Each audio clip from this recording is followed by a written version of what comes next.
Hey, hey, beautiful soul. Welcome along. Today's conversation is on forgiveness. And it's not an easy conversation, but it's a necessary one. And one that, when we truly engage and step into, can be completely transformative.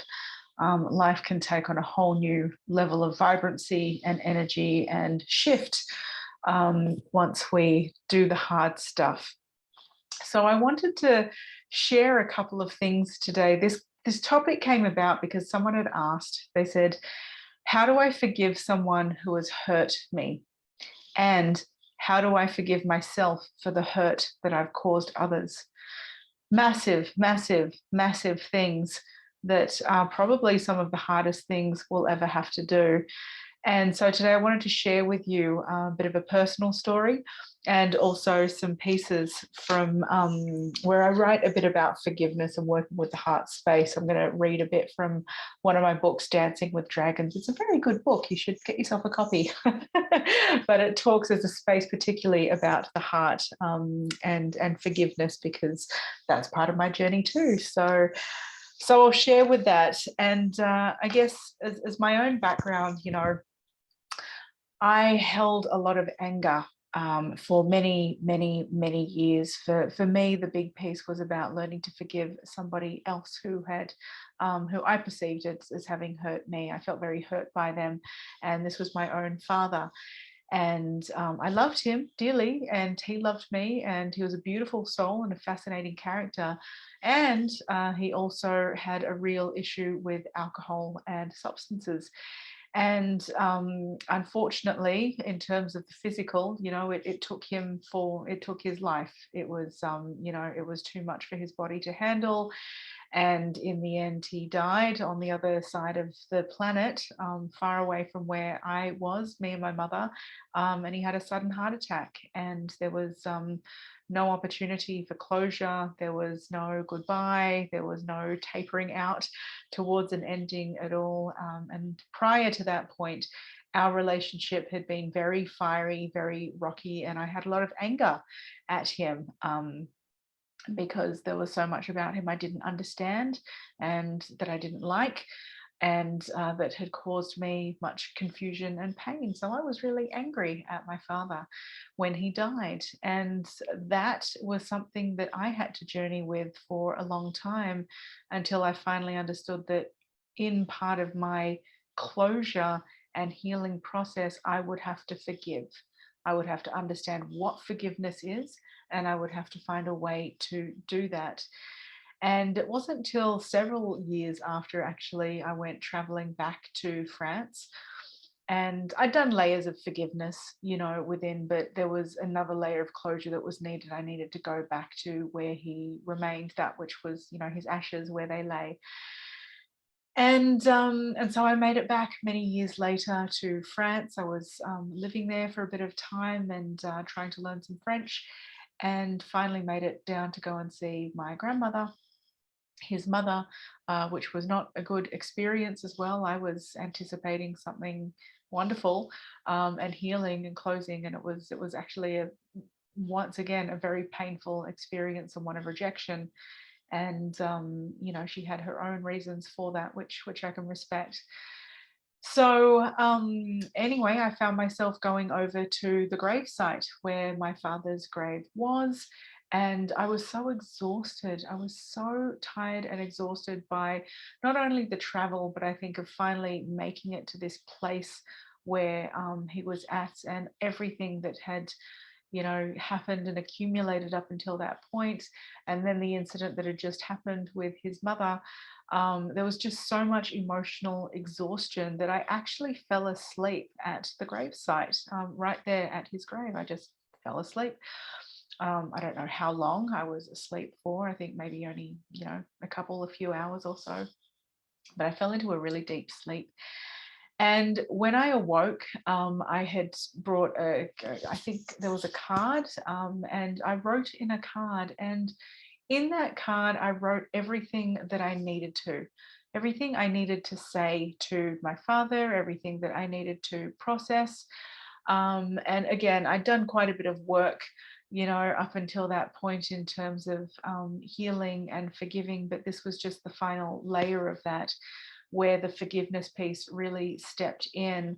And I apologized too, you know, for the way that I had been about the situation and whatever it is I needed to apologize for, and my own awkwardness as a teenager, my own rage and anger that it had gotten in the way of perhaps communicating differently and understanding him differently.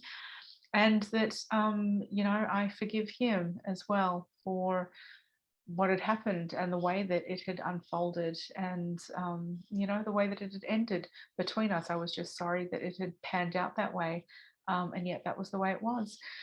And I left that card there. I stayed there for some time, I think, you know, until I felt ready to leave.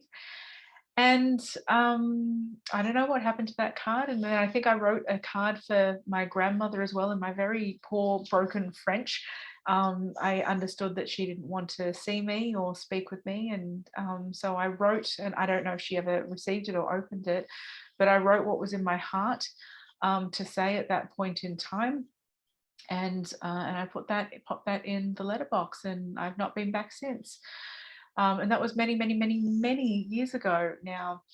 And so that was probably my most profound piece on the journey of forgiveness, you know, and also stepping into what I needed to do for myself to release.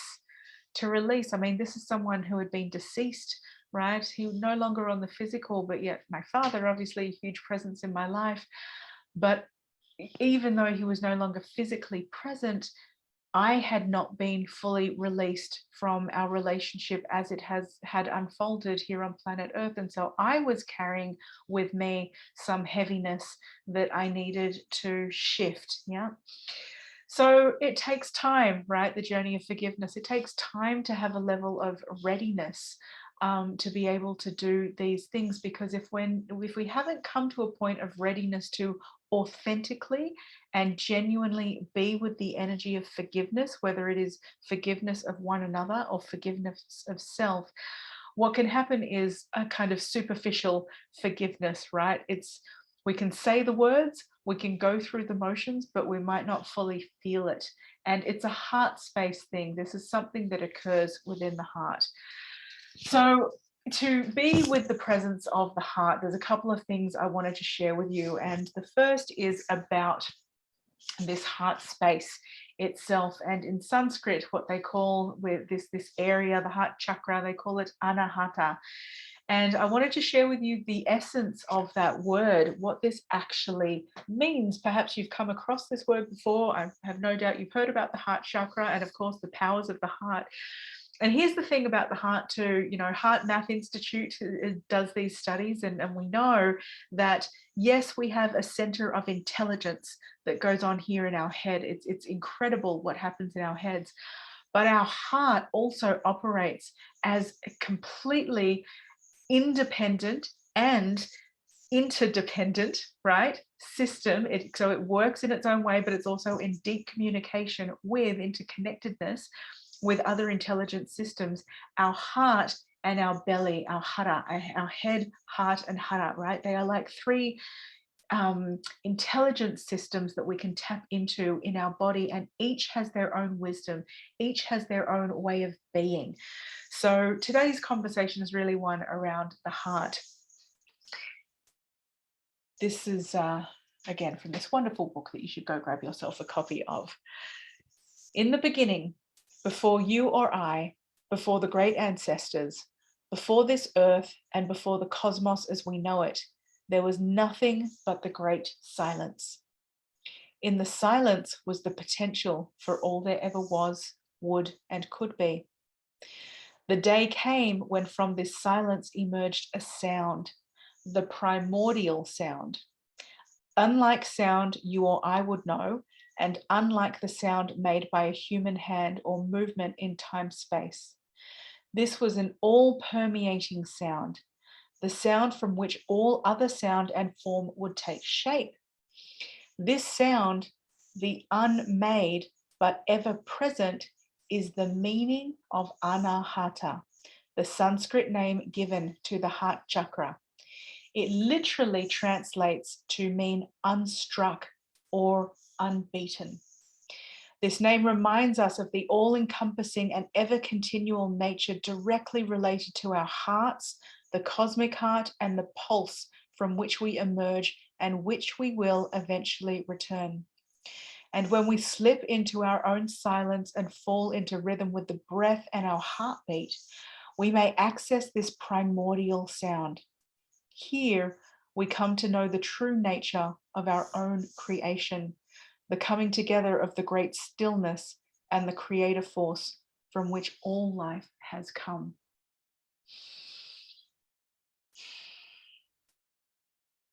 And when we are truly with that heart space, we tap into the realm of infinite, the infinite and infinite potential.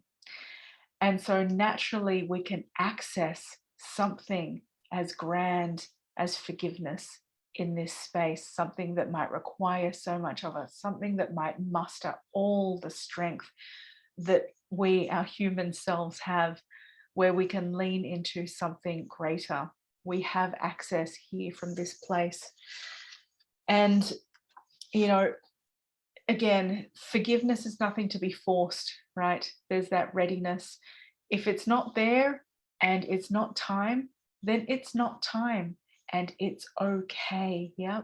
And so on that journey, even leading up to deeper layers of forgiveness and letting go for whatever that hurt, that struckness is, to that vast unstruck space, right? To the Anahata, the hurt that has been caused to that heart space.